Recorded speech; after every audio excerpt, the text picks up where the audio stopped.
Hi everyone and welcome back to the channel. In this video I'm going to be doing Fender Strat versus Gibson Les Paul. Now if you ask people what the main difference between these two guitars is, the most common answer would probably be the Gibson has fat sounding humbuckers whereas the Fender has glassy sounding single coils. But of course there's way more to it than that, and there's really quite a few differences which make these guitars both sound and feel really different to play. So that's what we're going to look at in this video. As always, I'll edit in some clips of me playing as we go through.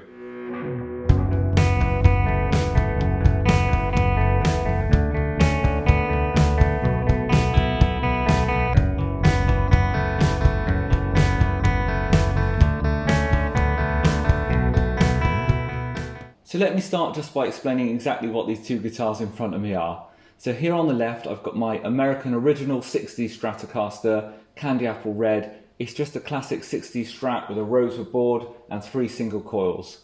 Over here on the right is my Gibson Les Paul Traditional in gold top. Again, really traditional spec, no coil taps or anything like that. So both of these guitars really represent the classic incarnations of their type.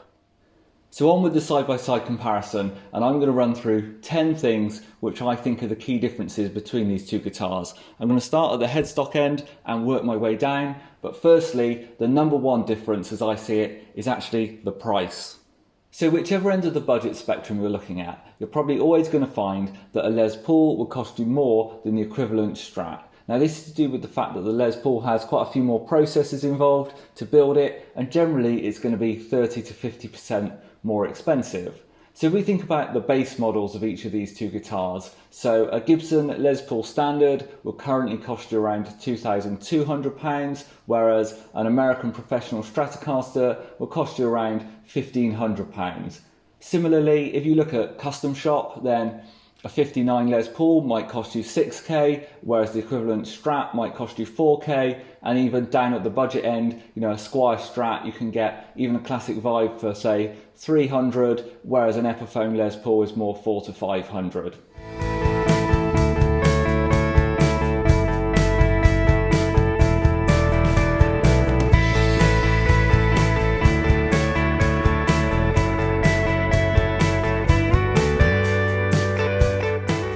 So starting at the top end of the guitar, and the second difference I want to talk about is the headstock design.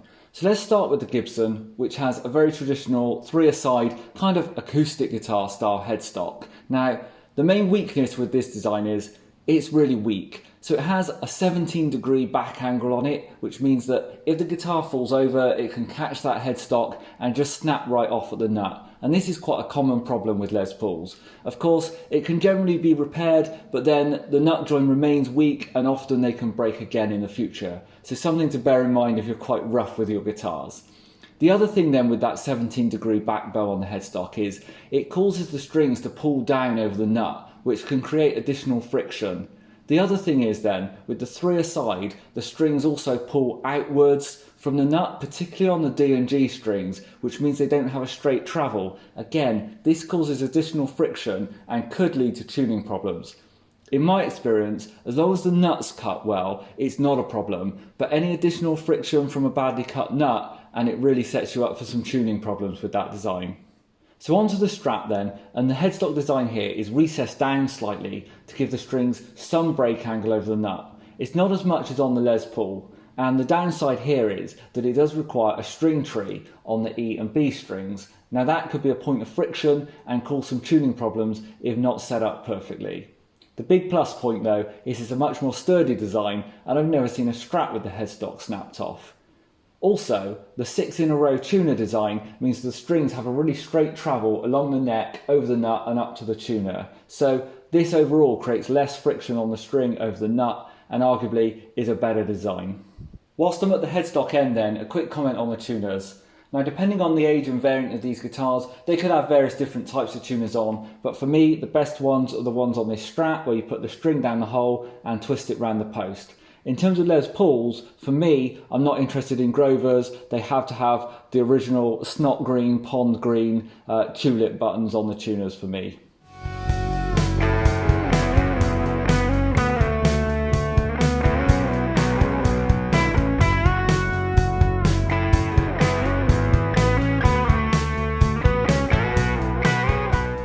The third big difference I want to talk about is the neck. So this is really important in terms of the playing experience and makes up a big part of the reason why it feels so different to play a Les Paul versus a Strat.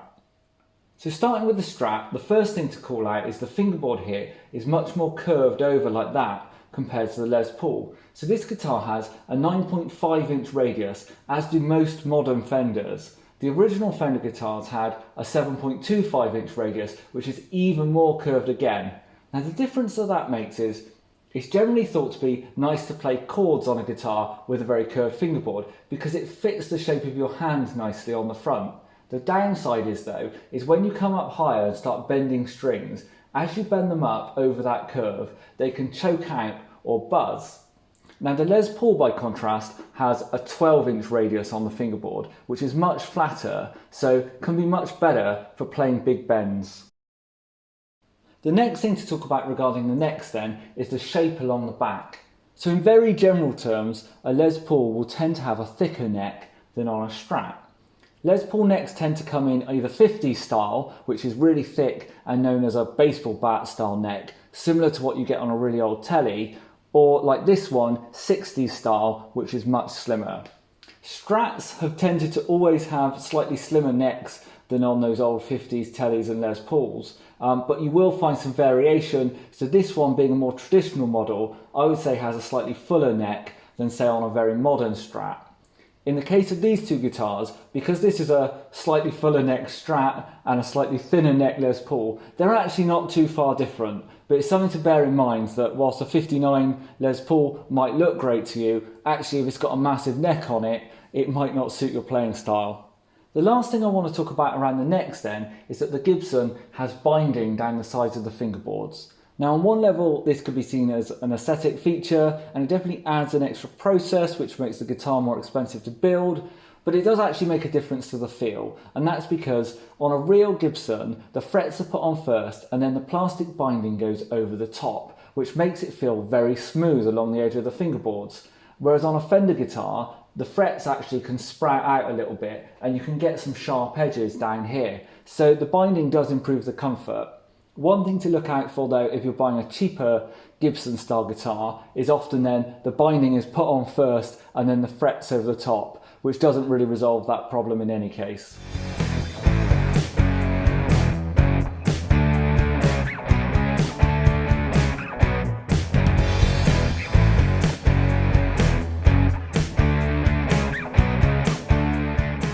Moving on to the fourth difference then, and that is the scale length. So the Fender has a 25.5 inch scale length from the nut down to the bridge, whereas on the Gibson it's 24.75 inches. But what difference does that actually make? Well, the longer the scale length, the more tension there will be on the strings. So if you imagine these guitars with exactly the same strings on, then they will be tighter and offer more resistance on the Fender. What that does is give the sound more bite and more jangle, and also that bit of resistance can be really good for styles like blues where you really want to dig in. Whereas on the Gibson the strings will feel slightly looser, it will feel smoother to play and make it easier to do big bends. Obviously string tension also has a lot to do with the string gauge, and in my experience a Gibson with 10s on it will feel very similar to a Fender with 9s on it.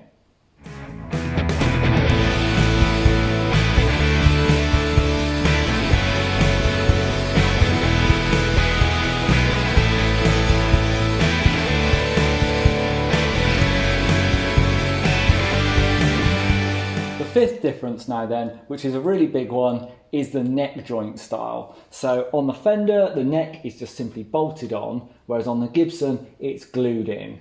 Now this makes quite a difference in terms of sound. Generally bolt-on guitars will have more bite, more zing in the sound, whereas glued in necks will offer more sustain. Other than the sound though, there's an obvious difference in the way they feel to play. And one thing you might notice is that the Gibson starts getting thicker in the neck a bit earlier than it does on the Fender Strat. And actually, even though the Fender's got this really squared off kind of sharp heel joint on it, I personally find it a lot easier to play higher up than I do on the Les Paul.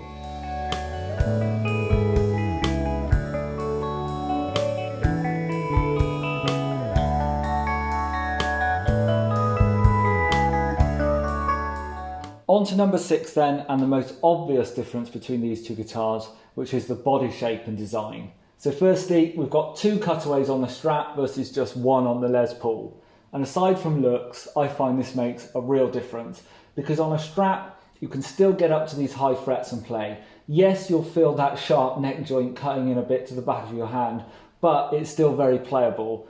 On a Les Paul, actually I can find my playing in those high registers can be compromised sometimes because I'm trying to fight against that design of the guitar. The other really obvious difference here is that the Fender Strat has contours to make it more comfortable to play. The difference I find is if I have to play a Les Paul for a long period, particularly if I'm sitting down practicing, then this edge along here can really dig into the side of your arm, where the Fender Strat, much more comfortable to play for long periods in my experience.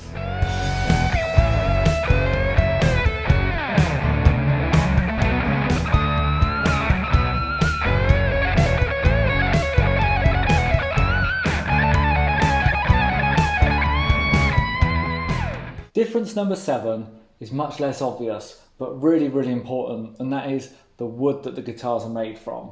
Now, some people think that what type of wood the guitar is made from doesn't affect the sound, but if that's the case, why are they still buying wooden guitars? You might as well strap some pickups to a piece of plastic and play that instead. No, the wood really makes a difference, and these two guitars have a very different resonance to them, which carries through to the amplified sound. So this particular Strat has an alder body, and that's probably the most common material for Strat bodies these days.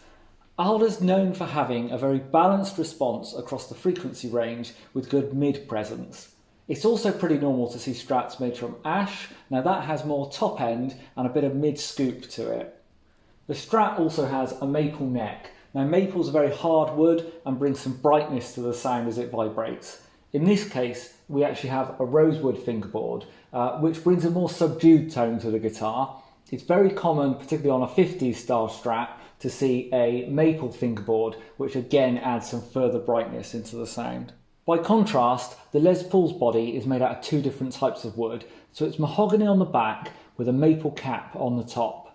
So the mahogany is known for having a strong bass and lower mid presence, which brings depth to the sound, whereas the maple cap then adds some brightness back on top. In terms of the Les Paul's neck then, we have a mahogany neck with a rosewood fingerboard on top. Both of those woods are going to have a fairly deep resonance and contribute to a more full sound.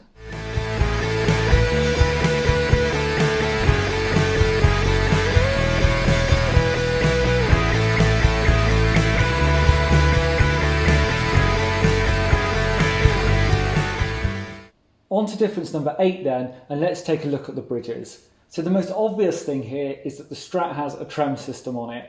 If you don't know what that means, it's just that the bridge is connected to springs in the back of the body, and by putting a trem arm in there, you can pull up and down on the bridge and fluctuate the pitch of the strings to create vibrato effects.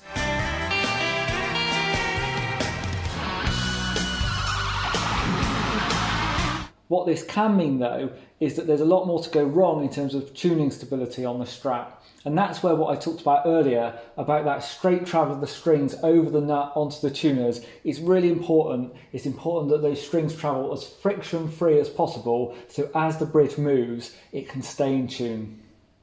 One thing you might notice is I've still got the sticker on the hole for the trem arm because I don't tend to use it. What I like to do is tighten up the strings in the back quite a lot, which stops the bridge from moving and gives me much better tuning stability. The Les Paul then has a much more basic arrangement where the strings simply come over the bridge and into the stop bar. It's really simple, but it really works, and it's really easy to get to the strings here to change them. One thing people often talk about on like Telecasters and jazz basses is whether strings through the body makes a difference to the sound. And I always argue Les Pauls, they anchor on the top like this and nobody complains about the resonance or sustain there. In terms of saddles, the Strat has 6 individual saddles which you can adjust up and down for action height and backwards and forwards for intonation.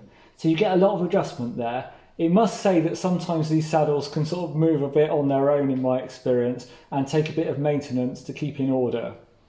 By contrast, the Les Paul, you don't get as much adjustment, so you can only adjust the bridge from either side, which impacts the height of all the strings, and other than that, it's down to filing in the slots in each saddle to bring individual strings down. You do still get independent backwards and forwards movement for intonation though. Overall, I found that the Les Paul design is pretty much set it and forget it, whereas the Strat does take some maintenance.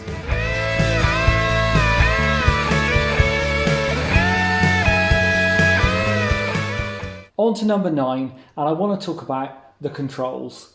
So the obvious differences here, the Les Paul gets a volume for each pickup and a tone for each pickup with a 3-way selector, whereas on the Strat you just get a master volume and then 2 tones. Now what the tones do will vary depending on how the guitar's wired. In this case, this guitar came with the bottom tone pot wired to the bridge pickup, which is really useful, but most Strats actually, the bridge pickup has no tone control attached to it. You also get a 5-way selector for the 3 pickups. Now in theory, having the individual controls for each pickup on the Les Paul makes for a much more flexible design because you can set any combination or blend you like of the 2 pickups. However, in practice, I find I much prefer the Strat layout. Now with the Les Paul, I often find you can end up in some limbo between you're not quite sure which volumes are up and down and which setting you're on, whereas on the Strat this is just nice and simple, 1 volume. The main thing though is in the playing position you can get your little finger on the volume control and do swells on the Strat and control that quite easily. On the Les Paul, particularly when you're on the bridge pickup, it's a long way down here to get to this and these controls aren't very grippy. I think I also prefer having the selector switch down here because I just find it really easy to bash it with your hand when you want to change, whereas on the Les Paul it's kind of a bit of a reach up when you're playing down here.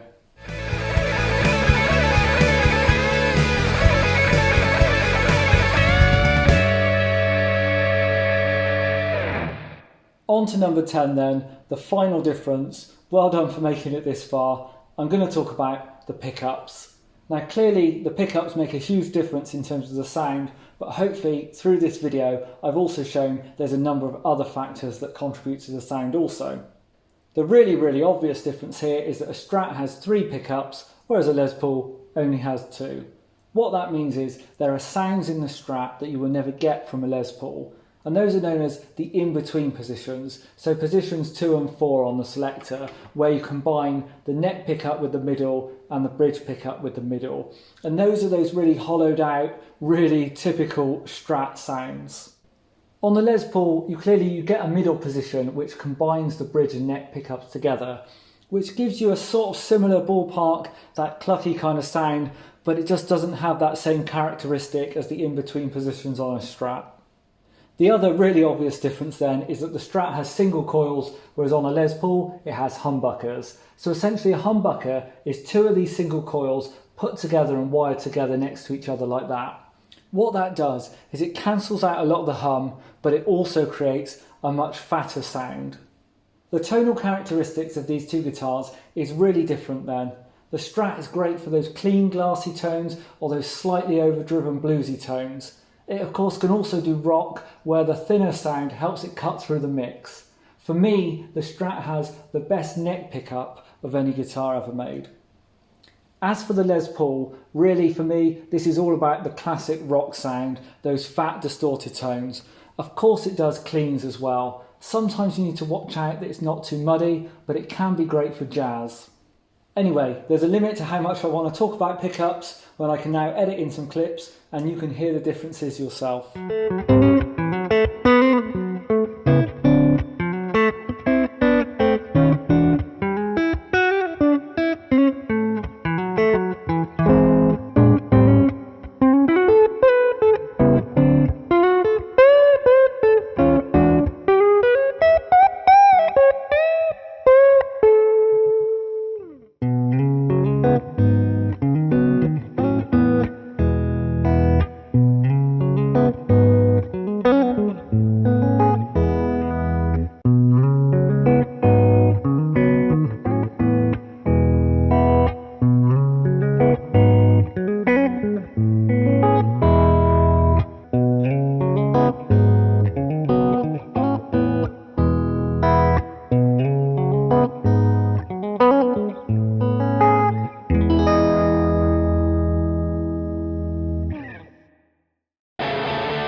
So I want to close out the video with just some personal thoughts on owning these two guitars.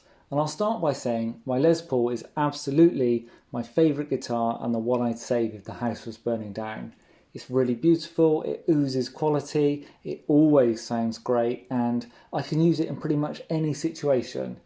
However, it's the only Les Paul I own, whereas I've got 3 Strats at the moment, which probably tells you something. I think there's several reasons for this, and the first has to be price. So Les Pauls are expensive, and it's a pretty serious investment to go and buy one, whereas with Fenders, particularly the Mexican ones, you can get a decent Strat at a much lower price. Secondly then, the shape and the ergonomics of the Strat and the weight of it, for me, for day-to-day practice, it's more comfortable than the Les Paul. And thirdly, the sound. So on a Strat for me, the neck pickup is the standout position, whereas I don't really use the neck pickup so much on the Les Paul. So overall, I'd say my Les Paul has to be my favourite guitar, but I might actually prefer Strats. Anyway, thanks for watching and I'll see you on the next video.